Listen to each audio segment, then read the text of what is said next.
he did No. So not. now we all We gonna brought listen you for a here. reason. You brought me here for a reason, so I'm We listening brought for you you. here. You brought me here. You brought your mother here. I don't hear owe y'all nothing. anything. I You don't owe don't. them anything. You Because you don't. are just That's speaking. fine. I want If to you hear would give us something. time to Give talk, bro. me a so No, She smart. didn't tell Oh my God, why did they block him? Why?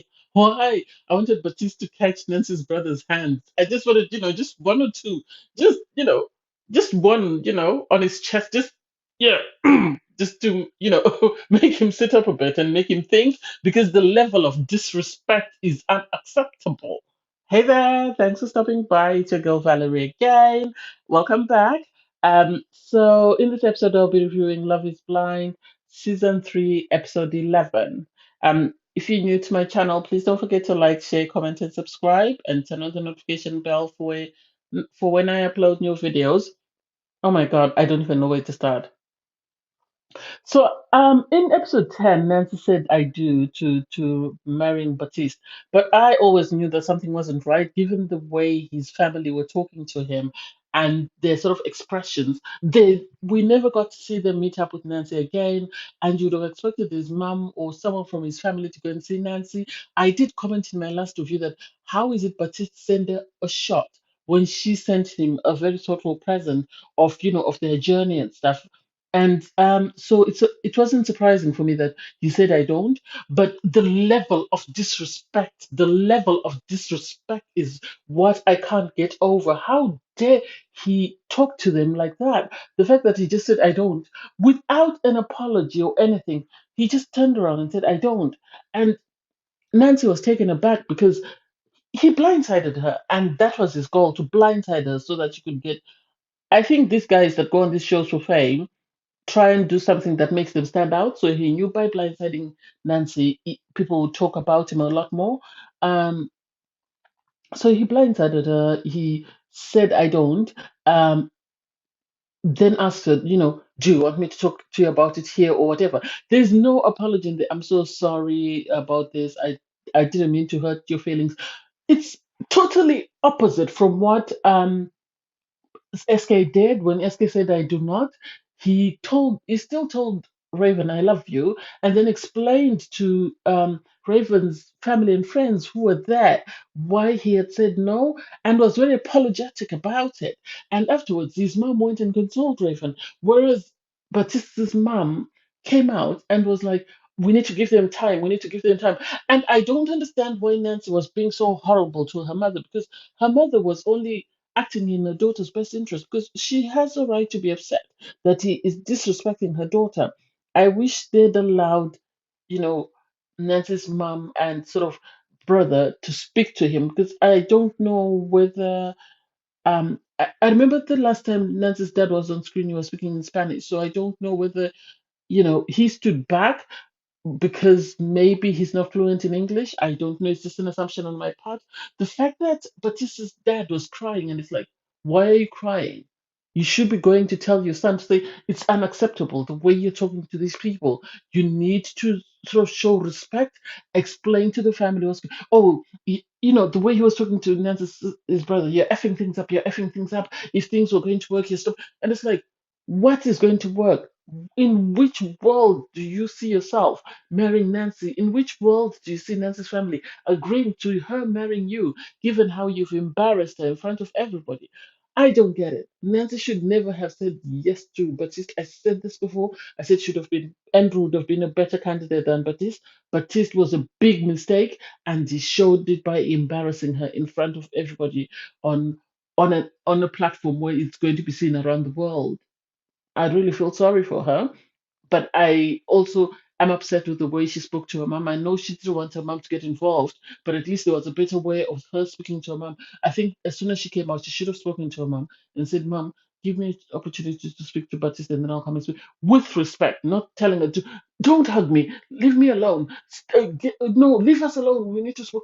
Baptiste has not shown any respect that warrants her sort of being dismissive to her family, as far as I'm concerned. Oh my God, I'm so wound up about this.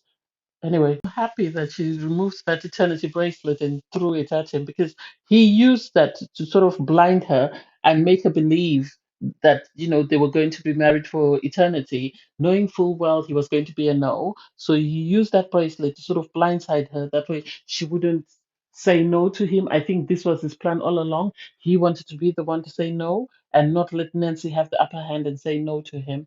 But anyway, um, anyway, next we move on to Brennan and Alexa. Brennan and Alexa, for me, I've always said they are portrayed as a boring couple. As I think because they were drama free all season, so they decided to just portray them as a boring couple. Um, it was nice to see. I've never seen Bridesmaid in black, I think, but it seems the whole wedding was sort of the ladies were in black and the men wore white shirts, so it was beautiful to see. Was I surprised that they said yes? No, I was a bit surprised by Brennan's vows, though, the way he seemed to pledge. I pledge to protect you. I pledge to always provide for you in sickness and in health, and it's like, is that the sort of vows that he's been told to write, or what does that mean? Alexa, on her part, um, you know she seems happy with Brennan, I think, even though her friends were talking down about him, but she seems very happy about him. Her dad was very excited for her, I think, because this is what he's wanted for his daughter. So he was happy for her that she was getting married. And I have to sort of give Brennan credit for accepting, her Jewish faith and the fact that they were married, I think, by someone from her church. So that was nice to see, and it seemed like a very loving service.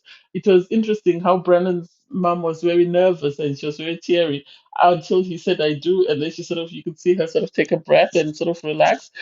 Alexa's granddad was crying as well at the service, and it was really beautiful to see, and I can see them having a lasting relationship with Brennan and Alexa all season. There hasn't really been much to say because they've been that calm and very very drama free couple. So there's really nothing to say about them. I wish them all the best. It was nice to see them at their reception celebrating their marriage. They seem very happy, so that was good to see. Given we're just in Batista and Nancy drama. Anyway, next it was Zainab um and Cole. Zainab and Cole for me. Zanab and Cole were a toxic couple that I think should have broken up before they even got to the altar. And so Zainab played it the way um, but she's played it, and I feel some type of way of how she behaved. I think Zainab had already told everybody in her family what her response was going to be, because I remember her stepmoms telling her that be honest, tell him exactly how you feel. And so it was sad that they said each other's vows. And I sort of got a hint that she was going to say no, because she said, I fell in love with you in the past because of this. She was talking in the past tense, and nothing seemed to be present or future tense. So I had my backup because I wasn't sure where it was going. And then when she decided to go off and she started, you know, I think her goal was to embarrass him. I think she wasn't happy with the comment about being bipolar. And so she held on to it and waited until they were at the altar to embarrass him in front of everybody. And Cole has his problems, but that was uncalled for. That was really uncalled for. I don't know why Zainab felt the need to do that, because she could have easily just said to him, I don't, and then asked to speak to him, aside. But instead, she sort of said in front of everybody, I don't, and listed her reasons that as to why you disrespected me, you did this, you did that. And it's like, I really don't think that is all necessary at all. I don't think that's necessary. This relationship is not working. You started from the day after the two of you got to the couples getaway. You had issues, and you've had issues all along. So you knew it wasn't going to work. Why would you, knowing that he's been through a traumatic previous relationship, why would you decide to do that to him and bring him and embarrass him in front of everybody? And the fact that she said, the next guy I marry, his family will love me and blah blah. And it's like, you knew his family had said they would be happy to see you once you were married. Why didn't you tell him that that was an issue and that you couldn't get married because of that? Is it because she wasn't allowed to say so, or is it just because she was after the drama of it? I really felt sad for Cole because you could see he was crying. And the fact that as soon as Zainab said what she said and she stormed out, the rest of her people, her family, her friends, everybody stormed out with her. Some of her friends were cheering her on for saying whatever she said. And it's like, all that is not necessary. All that is not necessary. If you really don't like someone, just tell them, I'm sorry, but I don't like you, or I'm sorry, but it hasn't worked. And for that reason, I've decided to move on, instead of you embarrassing him in front of everybody and sort of belittling him because he made you feel some type of way. Yes, he called her bipolar, but he didn't do that in a room full of people. And that she was even worse, doing it in front of everyone. He's apologized for his bad behavior. This was not necessary. As far as I'm concerned, this was not necessary at all. And I don't know why she felt the need to do that. Um, and it was interesting. It was nice to see that her stepmom went and consoled Cole because Cole was crying because he didn't have his family there. His family had refused to come. They had said they were happy to meet Zainab, but only after they got married. I think because they were worried that this was all being done for TV, and Zainab has just proved them right that it was all for TV, and they were right to not want to come on TV and be embarrassed by somebody. Because I can only imagine after them refusing to come, then turning up, and Zainab behaving the way she behaved and how they would have felt. I'm not saying Cole was right, but what I'm also not saying is Cole was wrong. For whatever he did wrong, calling her bipolar, telling her, she was a 9 out of 10 and Colleen was 10 out of 10, for him, sort of always having issues with communication with her for how untidy he was and everything else, I don't think any of that deserved Zanab standing at the altar and, having a go at him in front of everybody else and then storming off and having her friends cheer her on. I can only imagine what she told her family and friends about her relationship with Cole and what went wrong with Cole. It's I don't know. I don't know. I've never seen anything like this. This was maybe because last season I didn't see the weddings. This is the first time I've watched all the weddings. Previously, I've just watched my favorites, and this was unacceptable as far as I'm concerned. I don't know why her stepmom didn't stop her from doing it. I don't know. But then she's a grown up. So, she's entitled to make her own decision, but this, I think, was not it. And then from there, we move on to Colleen and Matt. Colleen and Matt surprised me.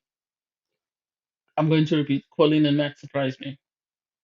Because Colleen and Matt were the couple, were one of the couples that I thought would say no on decision day. They are one of the couples I thought would say no. I don't know whether it's because of the editing or whatever, but it seems they said well, they actually said yes, and I don't know what made them say yes. I remember Matt's mom was very nervous. You could see she was very nervous and very anxious for her son. I remember when he walked up to the altar with her. And then he kissed her and she went to sit down. And then she was saying to her husband, "Oh, my baby." And the husband laughed at her. He's not a baby, he's a grown man. And so I think she was very nervous given that he's had a previous relationship that's broken down with his ex-wife cheating on him. And I think she was worried that Colin might not be as serious about him as he was about her. So you could see the relief on the mother's face. And I like the fact that Colin's parents and Matt's parents celebrated together after the couple said I do. And so it's good to see that it does work for some. Do I think Cole and Matt will work? I don't know. I don't know. I don't know what it looks like because we haven't really, the picture we were given makes you question whether their marriage is long term or it's just going to be like an Ayana and Jared and last a year and then they get a divorce. I don't know. And then it was sad to see, at the end, I think everybody needs to take time to reflect on their journey and reflect on what they've been through and sort of come up with a plan and a way forward. I was really sad to see SK and Raven, and Raven was saying the fact that he is upset. She is now even more upset because he- he's someone she loves, and the fact that he's hurt and he's upset by his decision to say no, that sort of m- breaks her heart. The fact that she is upset because SK didn't say yes, and the fact that SK's mom is very upset that SK didn't say yes. Because I think I saw in the clip where his mom came to console Raven. I could tell she was crying. So I don't know. Raven and SK, I think, are going to be a slow burn, and they're actually going to be one of the most successful couples from Love Is Blind. Because I remember, I think it was in the pods or when they were on the getaway, and someone was saying, "Oh, SK moves at his own time," and she was saying, "Yeah, it has to be SK time. You can't force him to do whatever he doesn't want to." So I think he loves Raven. He said not today, but I can foresee them planning a wedding. I can see them planning a wedding. Anyway, I digress. Thanks, guys, for watching. Don't forget to like, share, comment, and subscribe. Bye.